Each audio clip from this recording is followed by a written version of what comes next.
Providers are also concerned about possible funding cuts. Joining me to explain more is Dan Sisto. He is the president of the Healthcare Association of New York State. Dan, thanks for coming on. Appreciate Thank you it. for the opportunity to be here. So let's talk a little bit about the likely cuts to Medicare that's going to be included in this debt reduction deal. What sort of impact are we going to see here in New York based on what you've read and have heard today? Right. Well, many of the details are still being discussed. The reality is the magnitude of what's coming down has become pretty clear. The president is basically, and the Congress basically will agree to take $900 billion as a down payment on debt reduction, and then another one up to maybe $1.4 trillion within 3 or 4 months in a special package they hope a commission can put together. That'll translate into very significant, likely will translate into very significant Medicare cuts. And while on the one hand, as a citizen, I'm relieved to know they're going to do something to get us out of this crisis, now that I see that their focus is going to be on Medicare, after assuring people it likely wouldn't be on Medicare, I'm extremely concerned. There's a certain, I think, false impression that's been conveyed that on both sides of the aisle, the Democrats and Republicans have said we're not going to cut beneficiaries. But in reality, when you get to the point where you're talking about numbers of this magnitude, you start reducing the numbers of hospitals, nursing homes, home care programs, or creating overcrowded conditions in emergency rooms, or so dramatically underpaying for the promises that you've made for the services to be delivered, that the hospital, let's say in this case, can't provide it. They end up cost shifting to the people with private insurance, people who are employed. Is that what people will start experiencing very soon once these cuts are enacted? I mean, what's the timeline that we're looking at here? And will it be that scenario of overcrowded ERs, of hospitals closing? I mean, yes. What exactly will be happening? Well, there's, of course, we're operating at a state level and a federal level at the same time. We have the state issues on Medicaid we can talk about if you wish. Which we'll get to, certainly, okay. Yes. But on the Medicare side, the first round, people won't experience much of disruption because those cuts will come out of things like the National Institute of Health or special programs for rural hospitals. They'll hurt those institutions with workforce development, that kind of thing. But it won't translate immediately. However, when the Commission comes up with a new set of proposals, Part 2 of this deficit reduction, those cuts are expected to be at minimum another 2% of all the Medicare revenue that goes out to providers. And that kicks in at the very beginning of 2013, naturally right after the election, right, if you're a little bit cynical. So what I would expect is that if it goes through, and we're going to, obviously to try to advocate that it be changed, that they associate the provision of care with the promises, and basically that if we're not going to attack seniors, let's not attack either their benefits or their ability to exercise the benefits.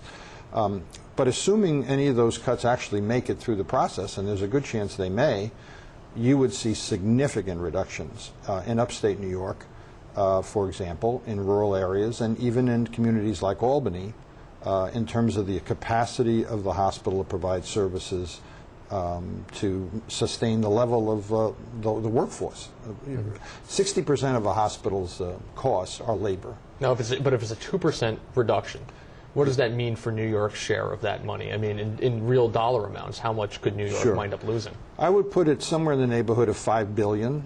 But that's on top of the $13 billion from last year. Remember when we passed the Health Care Reform Act, the big fight about who was going to get insured?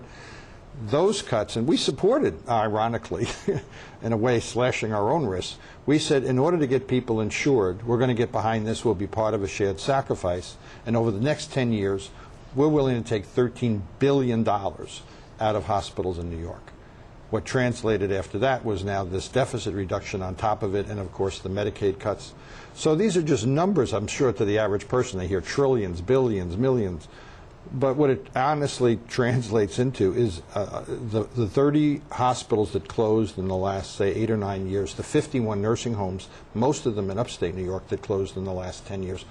you're going to have to see more closures because we simply can't sustain access to these services and the level of promise. The average person who thinks, well, I'm not on Medicare or Medicaid, I'm fine, that they need to realize that in order to keep these hospitals running at break even, which they are basically here in the Capital District, anywhere from -1 to +1 or 2, what's happening is that, take Medicare and Medicaid, they pay under cost for the overall provision of care. And that's 60% of your business.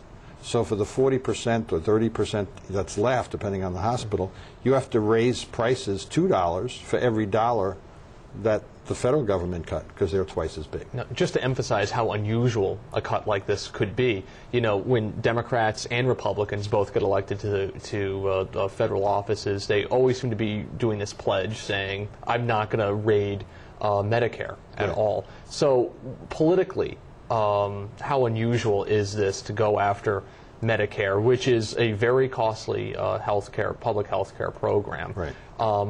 So it might. Does it seem convenient that they're going after Medicare, or I think politically is this very unusual? I think they've been backed into a corner. I met with every one of our congressional representatives over the last month. There's not a single one of them in New York State who would be pleased at what they're needing to do here, given the leadership and the president's, the dynamics creating this focus. But when you say, on the one hand, we don't want to cut Medicaid at all, which at the moment that's in the, and you don't want to raise any revenue at all, and you don't want to touch Social Security at all, then you're starting to limit your options, so much so that now they've said, well, at least we can hit Medicare. Now they get anxious. Next year's an election year, president as well. Let's not cut the beneficiaries, right, by reducing any of their benefits or their choice. And so what's left? Then you might as well cut the institutions. It's not visible, at least for a while, and it doesn't appear like we're going after the seniors. But the reality is the jobs that have been created pretty much all across upstate New York in the last 5 or 6 years, with the exception, say, of the semiconductor plant here in the Capital District and a few others, reality is the jobs have been in healthcare. Just last Friday, I attended a meeting of the President's Job Council. And it was stated at the meeting, we need New York to be a leader in showing us how to create jobs in healthcare.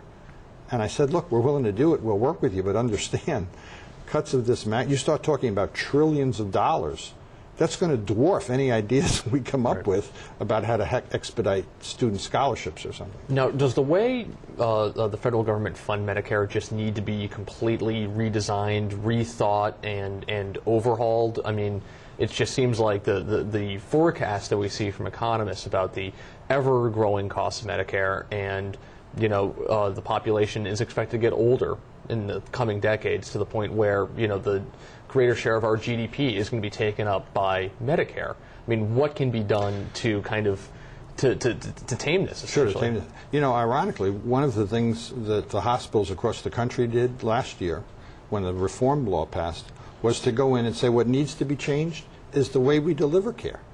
If we organize it differently, if we pay for it differently, if we collaborate more, if we're more efficient in the way we deliver it, we can save huge sums of money in Medicare. And we committed to do that. Like I said, that was the $13 billion. We said, we're going to save you over the next 10 years. And the agreement with the White House was, and that'll be it. We won't come back and hit you, get this moving. Right. It's one and a half years later, and now they're doubling down on us. Yeah. And that doesn't include the fact that physicians are going to have a Medicare cut of about 30%. That's another $300 billion in January. And they haven't figured out how to pay for that, and we've been told, well, we may have to cut the hospitals again to pay for your doctors. Right. So what's happening, in a nutshell, is we know we have to change the way health care is delivered. We go into a hospital, you're going to be asked 10 times the same information. Obviously, you need an information system put in, right? So we're investing in electronic medical records. We're trying to integrate the care with physicians and network with others to become more efficient. Try to make sure people who can stay healthy are treated better, given more primary care. So hospitals are setting up more and more primary care programs, and take care of them better when they leave so they don't get readmitted. So we have to follow the patient home, literally, and make sure they're taking their medications and they're following whatever regimen's been laid out. So over time, hospitals and doctors and others will become responsible for the entire health of the patient, not just the episode. Right. That's going to take several years. That's why we can't simultaneously take state cuts, federal cuts, debt ceiling cuts, invest in a whole new system, and somehow keep things going, employ more jobs in a recession. It's become overwhelming. So the truth is, seniors are at risk, but so are other people. The others are at risk for increases in payments and insurance rates, and the seniors are at risk because eventually access is going to be denied. Well, let's shift gears, if we can, Sure. to another program, Medicaid. There are things happening here in New York State today, believe it or not, and it's not just on the federal government side. Right. But and there was another meeting of the MRT, the Medicaid redesign team, which you are a member of. That's right. And what updates can you provide us with on Medicaid? It seems like it's a program that is becoming increasingly difficult to find for the Cuomo administration to find savings in. Right. Well, it's been an interesting two-step process here in New York as well. Last year, the first phase was, of course, the governor came into office, had this massive deficit, created a Medicaid redesign team to come up with ideas. As soon as we met, they said, by the way, we want you to hit a target of $2.8 billion out of Medicaid, and you know that compounds with federal money that's lost dollar for dollar. So fortunately, we were able to shrink most of it with new ideas, and the rest we said, look, Governor, we'll guarantee the rest as providers. We said we'll become more efficient and guarantee you the bottom line. If we don't improve the way we deliver care, then you take... Yeah, but that just sounds like something... No, if we don't do it, then you can cut us across the board. How much? Whatever difference we make from the target he set up. So the state is guaranteed not to spend more than 2% on Medicaid, no matter what.